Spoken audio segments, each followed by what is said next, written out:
I signed the most significant gun safety law in nearly 30 years, which matters, as I've mourned with you in Atlanta, Monterey Park, and Half Moon Bay, been there to meet the families. Together we won't stop until we finally ban assault weapons as well. I could go on, but look, the point here is we're lowering costs, expanding opportunities, and protecting freedoms. That's in stark contrast to my predecessor's view of America and his view of all of you. We'll never forget him lying about the pandemic. We'll never forget the rise of anti-Asian hate crimes during the pandemic.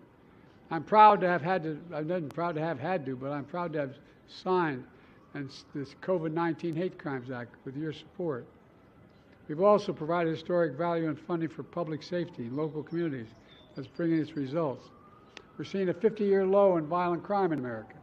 San Francisco, for example, anti-Asian hate crimes are down 75% over the last 2 years. When Trump was in office, he enacted a $2 trillion tax cut, overwhelmingly benefiting the super wealthy and the very biggest corporations that exploded the federal debt. His administration added more to the federal debt than any previous presidential term in American history. And now he and his congressional Republican friends want to do it again. At the same time, he wants to, quote, I love his terminology, terminate the Affordable Care Act, kicking millions of you and your families off of insurance and taking away protections for pre-existing conditions, affecting millions of people. And Social Security and Medicare, my predecessor says, quote, there's a lot we can do in terms of cutting.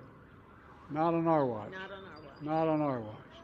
And he brags about cutting Roe v. Wade, making sure it's overturned. But Kamala and I are going to keep fighting to restore Roe v. Wade until it's the law of the land again.